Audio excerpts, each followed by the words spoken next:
Irmãos queridos, bom dia, graça e paz do Senhor Jesus. Por favor, abra sua Bíblia no primeiro livro de Samuel, capítulo 30. Nós vamos ler dos versos 1 a 20. Primeiro livro de Samuel, capítulo 30. Nós vamos ler do verso 1 ao verso 20.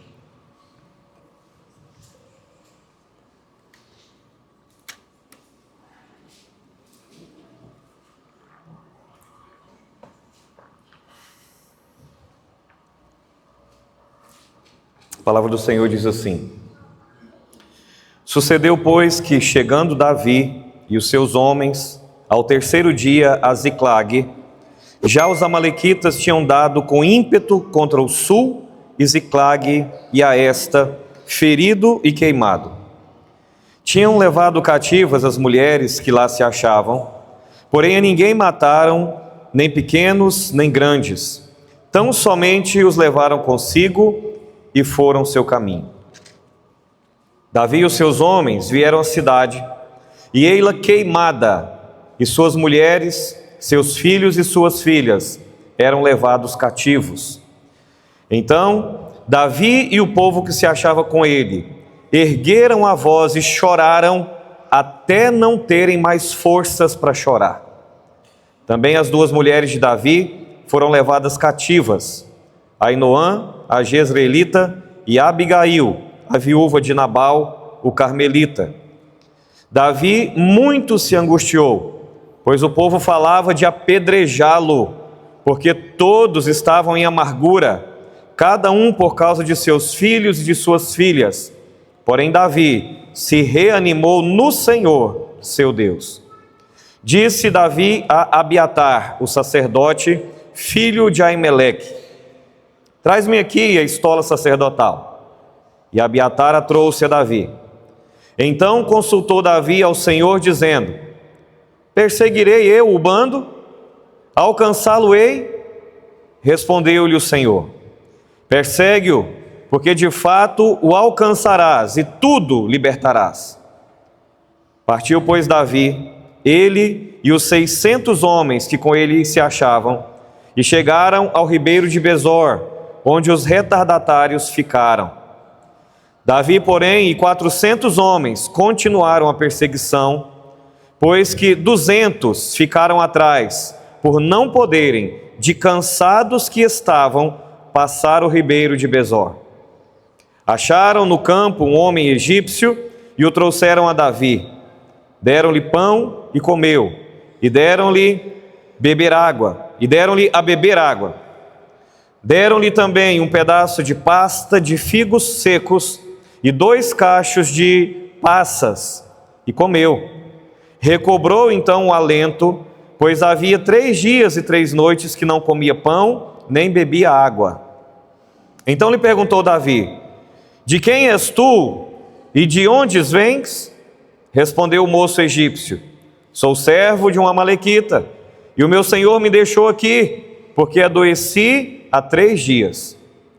Nós demos com ímpeto contra o lado sul dos queretitas, contra o território de Judá, e contra o lado sul de Calebe, e pusemos fogo em Ziclague. Disse-lhe Davi: Poderias, descendo, guiar-me a esse bando? Respondeu-lhe: Jura-me por Deus, que me não matarás, nem me entregarás nas mãos do meu senhor, e descerei e te guiarei a esse bando. E descendo o guiou, e eis que estavam espalhados sobre toda a região, comendo, bebendo e fazendo festa por todo aquele grande despojo que tomaram da terra dos filisteus e da terra de Judá. Feriu-os Davi desde o crepúsculo vespertino até a tarde do dia seguinte, e nenhum deles escapou, senão só 400 moços que, montados em camelos, fugiram. Assim, Davi salvou tudo quanto haviam tomado os amalequitas. Também salvou suas 2 mulheres. Não lhes faltou coisa alguma, nem pequena nem grande, nem os filhos nem as filhas, nem o despojo, nada do que lhes haviam tomado. Tudo Davi tornou a trazer. Também tomou Davi todas as ovelhas e o gado, e o levaram diante de Davi e diziam: este é o despojo de Davi. Deus querido, durante todo esse mês de maio, nós e as nossas famílias fomos encorajados pelo Senhor ao ouvirmos aqui exposições bíblicas, porções da palavra do Senhor, que vieram de encontro aos nossos corações neste mês celebrativo de gratidão e de consagração das nossas famílias ao Senhor. Ainda hoje, quando estamos diante da Tua palavra, debaixo dessa mesma temática, famílias pela graça mediante a fé, pedimos que o Senhor continue a falar conosco, continue a nos encorajar, continue, ó Deus, a nos fortalecer, para que não desistamos, ó Deus, das nossas famílias, dos nossos casamentos, dos nossos filhos, da promessa do Senhor para nós. Que nessa manhã o Senhor pastoreie, ó Deus, os nossos corações com a Tua palavra, em nome de Jesus. Amém.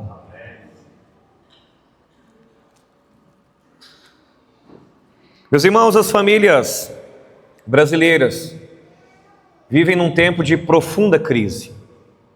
Sem dúvida, as nossas famílias estão sob constante ataque por parte do inimigo das nossas almas.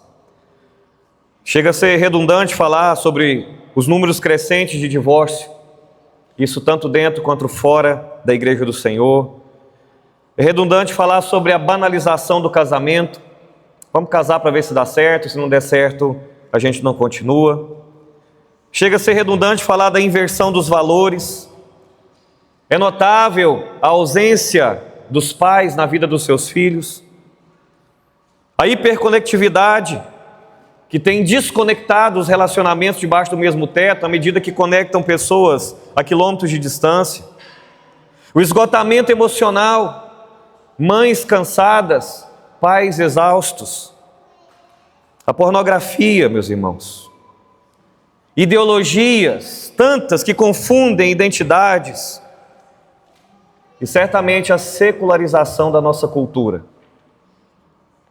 O distorcer da palavra de Deus tem deixado muitas famílias em ruínas. Muitos tetos que estão em chamas.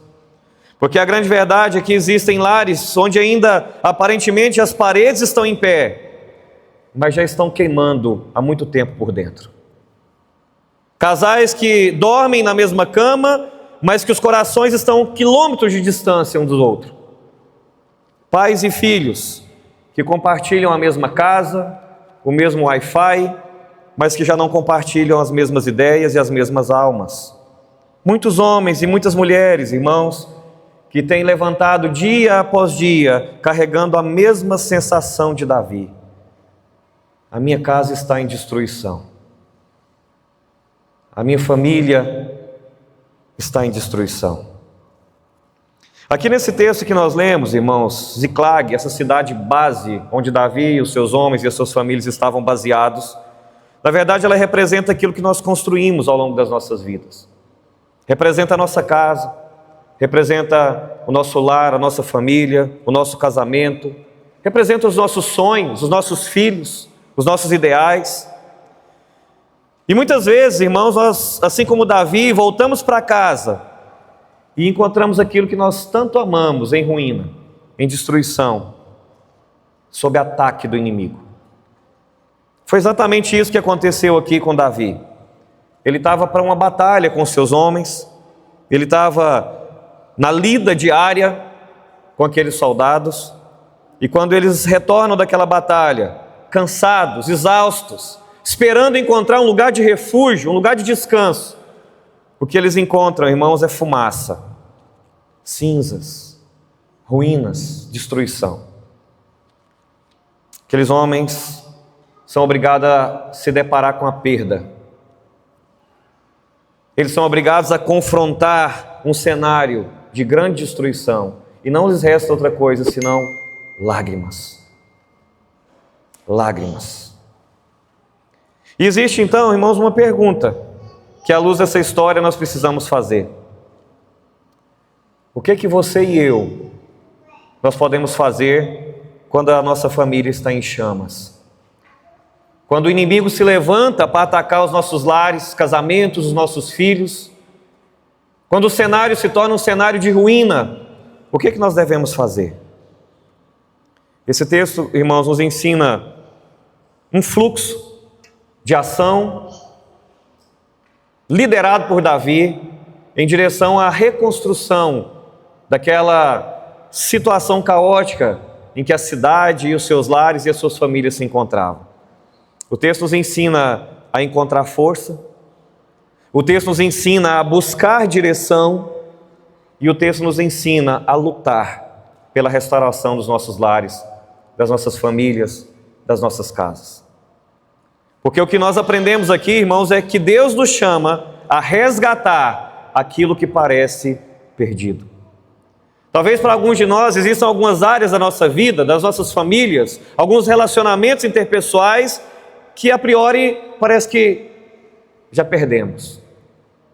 Mas o que nessa manhã o Senhor nos faz por meio dessa palavra é nos encorajar a olhar para Ele e lembrarmos que para o nosso Deus não existem impossíveis.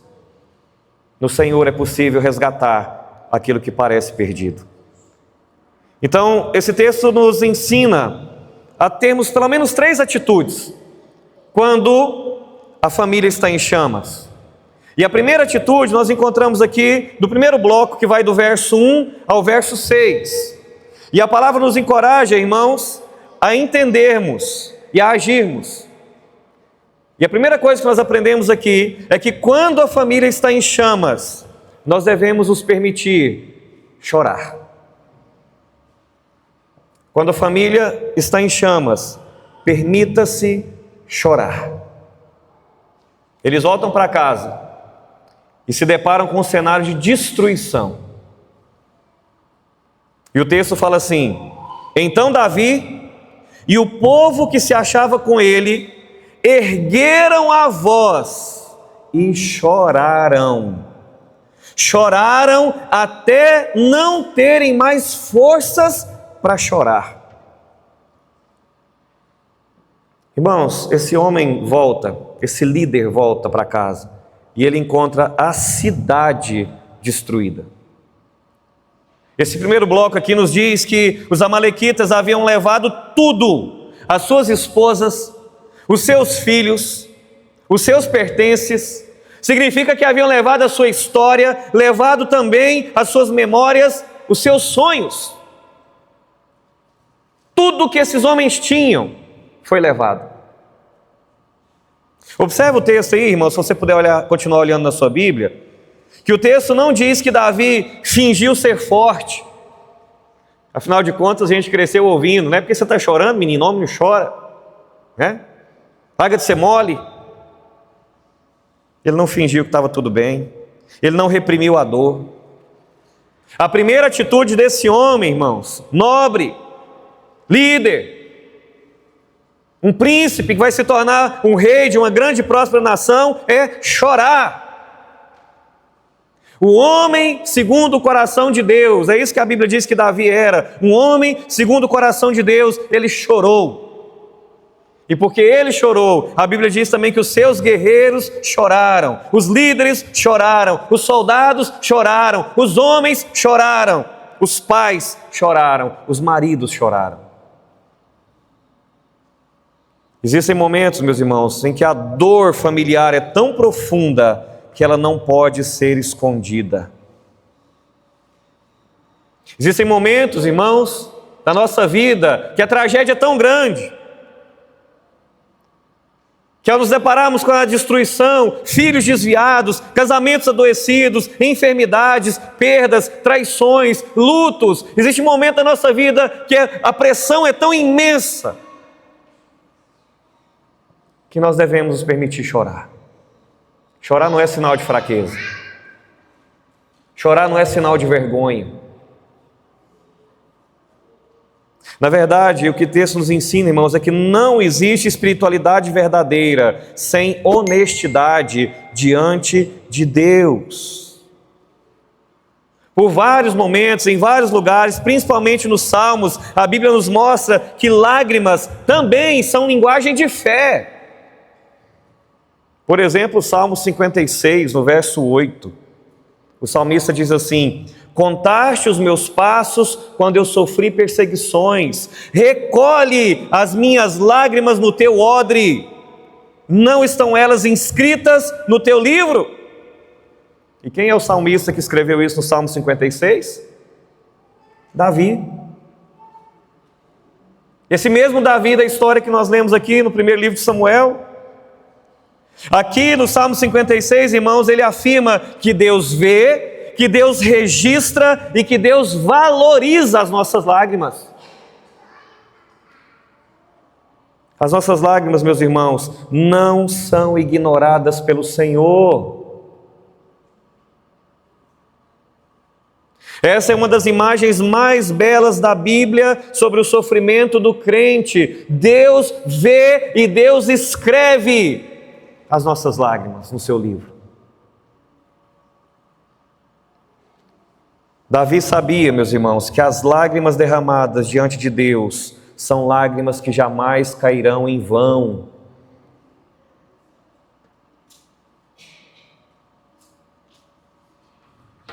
O Senhor as recolhe em seu odre e as registra em seu livro. Para que Deus está guardando as lágrimas do seu filho? Para que Deus está registrando a memória dessas lágrimas? Porque até nas lágrimas Deus tem um propósito.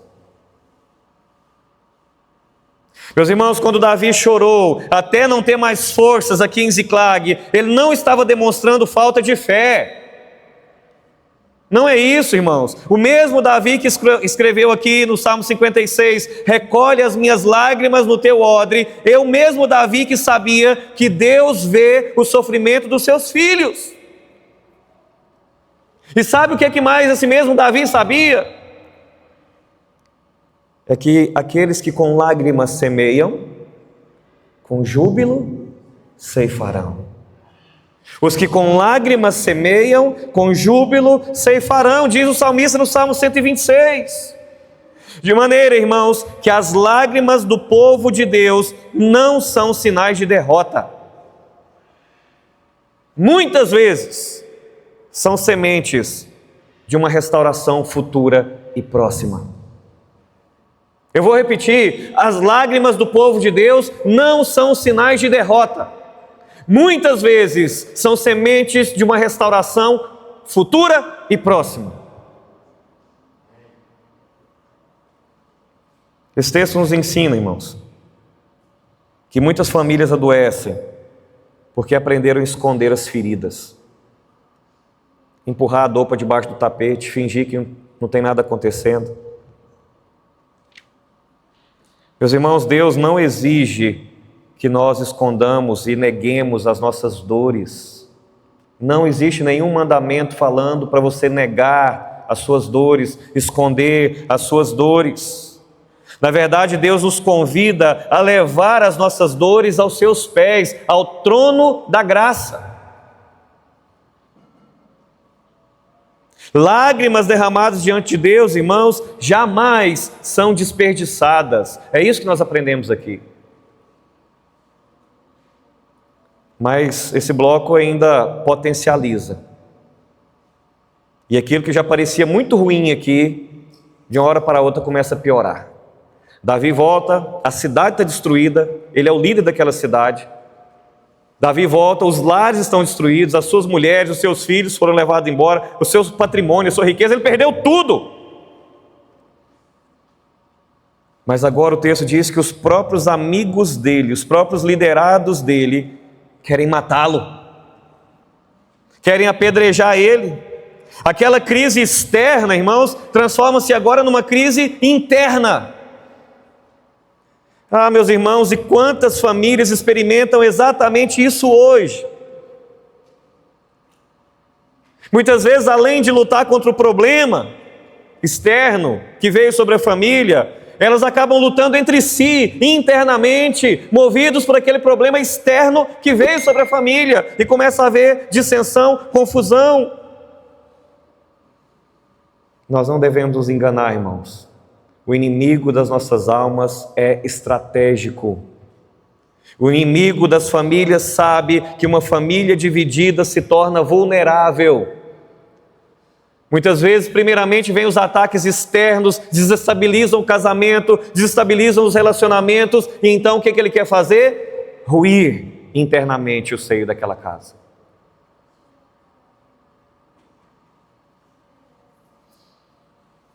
O que fazer, irmãos, quando a família está em chamas? O texto nos ensina que quando a família está em chamas, é preciso permitir-se chorar. Chorar. Mas a segunda coisa aparece aqui ainda no verso 6, na parte B. Diz assim: porém Davi, o mesmo Davi que encontra a cidade destruída, sua casa destruída, perdendo tudo, suas mulheres, filhos, riqueza, patrimônio, com o risco de perder sua própria vida pelos seus amigos, diz que Davi reanimou-se no Senhor. Reanimou-se no Senhor, o seu Deus. Reanimou-se no Senhor, o seu Deus. Meus irmãos, quando a família está em chamas, busque forças no Senhor. Esse é o cerne dessa passagem.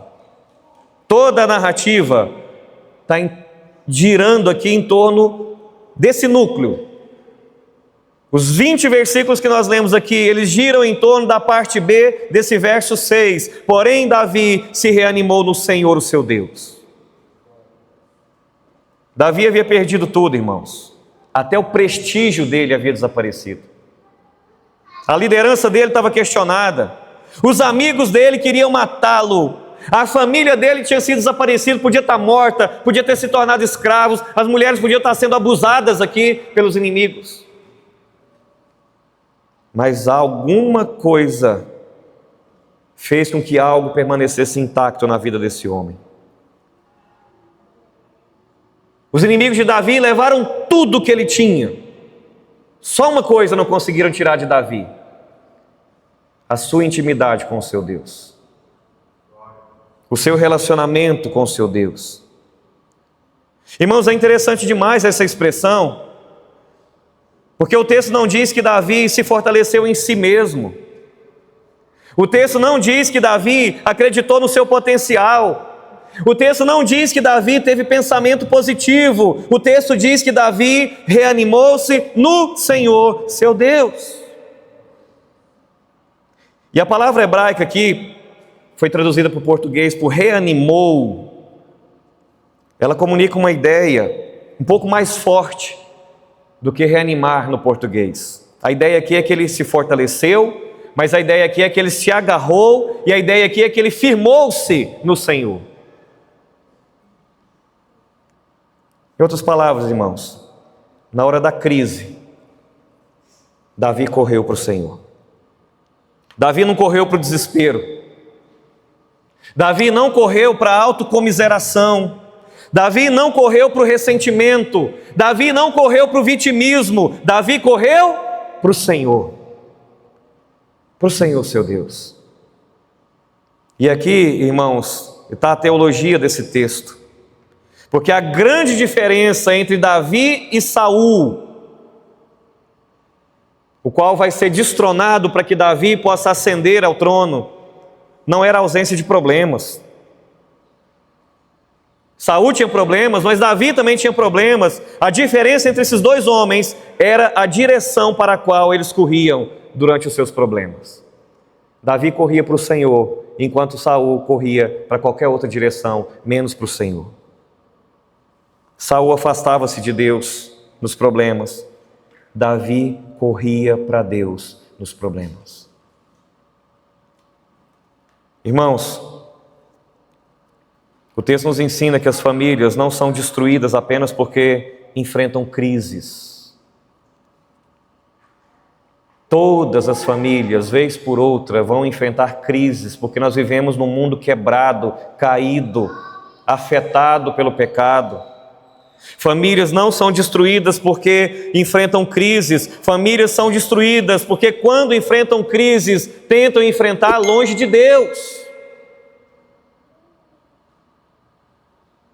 Porque quando enfrentam crises, correm da presença de Deus. O problema, irmãos, não é a tempestade, o problema é atravessar a tempestade sem uma âncora, sem algo em que se possa firmar, se agarrar, se fortalecer. São tantas as nuances. São pais que não oram, são casais que não buscam Deus juntos, são filhos que crescem sem referência espiritual, são lares que permanecem semana após semana sem culto doméstico, são famílias sem comunhão cristã, sem envolvimento com a igreja, sem engajamento ministerial no reino de Deus. Irmãos, tudo isso enfraquece a resistência espiritual da casa. Tudo isso abala os alicerces dos nossos lares. Uma família forte não é aquela que não sofre. Uma família forte, irmãos, é aquela que encontra força em Deus quando o sofrimento vem. Uma família forte é aquela que encontra força em Deus quando o sofrimento vem. Então, o que fazer quando a família está em chamas? Permita-se chorar. Mas, em segundo lugar, busque força no Senhor. Agora, do verso 7 até o verso 20, que é outra metade desse texto que gira em torno dessa ideia central do verso 6 aqui, que Davi se reanimou no Senhor. Do verso 7 ao verso 20, a gente encontra aqui a terceira verdade. Quando a família está em chamas, nós devemos, irmãos, lutar por aquilo que Deus nos confiou. Depois que Davi, ele busca forças no Senhor, depois que Davi, ele busca direção no Senhor, ele consulta a Deus. E ele pergunta: Senhor, eu vou perseguir essa tropa que causou essa destruição? Eu vou atrás desse inimigo que levou tudo embora? E Deus responde para ele aqui, irmãos: persegue, porque de fato você vai alcançar e você vai libertar tudo. Sabe o que chama atenção aqui nesse texto, irmãos? É que Davi, ele não fica parado. Davi ora, mas Davi, ele ora e ele age. Aliás, alguém já disse que essa é a ideia da palavra em português: oração. Orar mais ação, orar e agir. Ele chora, mas ele também luta. Ele clama, mas ele também se levanta. Ele busca a Deus e ele avança. Sabe por quê, irmãos? Porque a fé bíblica nunca é passiva. A fé bíblica nunca é passiva. O Deus que promete a vitória também é o Deus que ordena a perseguição. O Deus que diz que vai abençoar também é o Deus que ordena para ir à luta. Então Davi reúne os seus homens. Davi coloca esses homens em marcha. Para crescer mais o suspense e a tensão da narrativa, diz que eles chegam até a beira de um riacho, e ali dos 600 homens que estavam indo com Davi, 200 se entregam os pontos, não aguentam mais, estão cansados. Haviam voltado de uma batalha terrível, a carga emocional de ter encontrado a cidade e as famílias destruídas era grande demais. Agora eles haviam voltado com tudo para alcançar esse exército, 200 não dá conta. Deus está mostrando aqui que a luta é com Davi, mas também é por Davi. E quem vai vencer não são os homens e nem Davi, quem vai vencer essa luta é o Senhor. Então Deus dá uma filtrada ainda, diminui mais ainda esse exército, e somente 400 avançam. E Davi diz, e a Bíblia diz que Davi então alcança os seus inimigos, enfrenta os seus inimigos, e a Bíblia diz que Davi recupera tudo.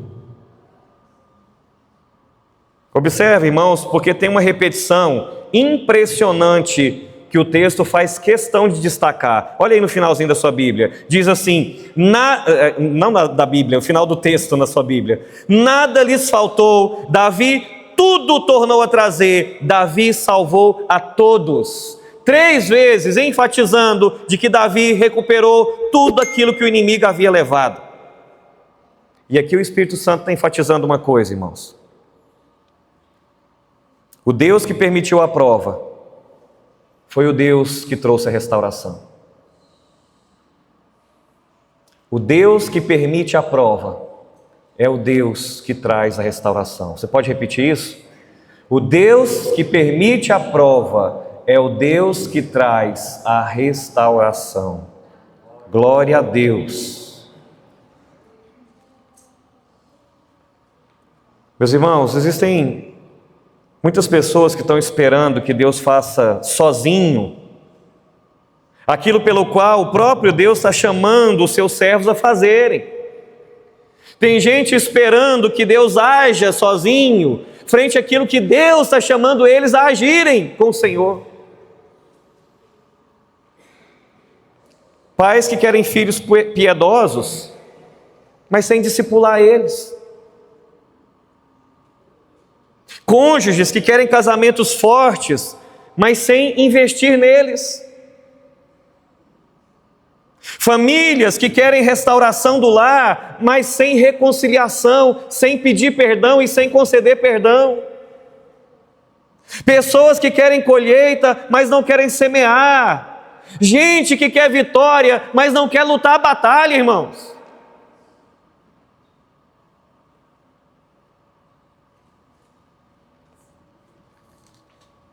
Essa palavra, meus queridos, é uma palavra de encorajamento. Porque o Senhor nos afirma aqui hoje que existem famílias que precisam voltar a lutar. Precisam recobrar ânimo no Senhor. Famílias que precisam lutar pelo culto doméstico, pela devocional diária, lutar pela comunhão com os irmãos da igreja, lutar por uma vida de santidade, lutar contra o pecado nos seus corações, nos seus lares, lutar pela a vida dos filhos, pela consagração dos filhos ao Senhor, lutar pelo casamento, lutar pela igreja, lutar pela próxima geração. Meus irmãos, a boa notícia, diante do fato de que a batalha ainda não acabou, é que enquanto houver graça, ainda existe esperança. Ainda existe esperança para o seu casamento, ainda existe esperança para os seus filhos, ainda existe esperança para a sua família, ainda existe esperança para a sua vida espiritual, ainda existe esperança para a vida eterna.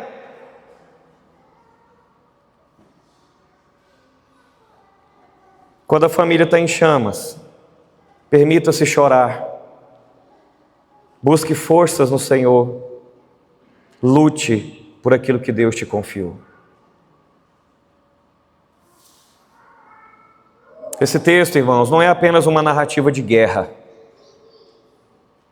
Esse texto, irmãos, é a história de um homem de Deus que viu a sua família ameaçada, que viu a sua liderança questionada, que viu o seu futuro comprometido, que viu a sua esperança quase destruída. Mas esse texto também, irmãos, é a história de como Deus restaura homens que aprendem a encontrar força no Senhor. Quando Davi chega naquela cidade destruída, quando ele chega em Ziclag, tudo parecia perdido. Tudo. Uma cidade em cinzas, sem ninguém, casas destruídas e vazias, as famílias haviam desaparecido, a esperança quis morrer, mas o nosso Deus, irmãos, é o Deus que transforma cinzas em restauração. O nosso Deus é o Deus que restaura famílias, lares, casas em chamas. Porque o Senhor continua sendo especialista em restaurar aquilo que parece perdido. Então talvez você tenha chegado aqui hoje como Davi. Quem sabe você entrou aqui nessa manhã, nesse culto, olhando para a sua casa e vendo fumaça, olhando para o seu casamento e vendo desgaste, olhando para os seus filhos e vendo distância, olhando para a sua alma e vendo cansaço. A mensagem de Deus para você é a mesma, meu irmão e minha irmã. Chore, mas não fique só nas lágrimas. Busque força no Senhor. Levante-se hoje mesmo e, em nome de Jesus, lute pela sua família. Não se dê por vencido. Não entregue a sua casa de mãos beijadas para o inimigo. Sabe por quê, irmãos? Porque ainda existe um Deus que restaura lares. Porque ainda existe um Deus que salva os nossos filhos. Porque ainda existe um Deus que reconstrói casamentos. Porque ainda existe um Deus que transforma cinzas em testemunho. E esse Deus está presente nesse lugar, nessa manhã. E acima de tudo, irmãos, essa história aponta para o verdadeiro filho de Davi, o nosso Senhor e Salvador Jesus Cristo. Porque quando o pecado sequestrou a nossa alma e nos levou cativos, Cristo vem ao nosso encontro. Cristo entrou no campo de batalha. Cristo derrotou os nossos inimigos na cruz. Cristo venceu a morte na ressurreição. Cristo recuperou para Deus tudo aquilo que estava perdido. Por isso nós celebramos o nosso Salvador. Por isso, irmãos, nenhuma família está além do alcance da graça de Deus. Por isso, meus irmãos, nenhuma história está encerrada enquanto Jesus estiver reinando e Ele está no trono ainda hoje. Bendito seja o nome do Senhor. Eu quero convidar você a ficar em pé nesse momento. E à luz dessa palavra, o Senhor nos encoraja a 3 movimentos nessa manhã.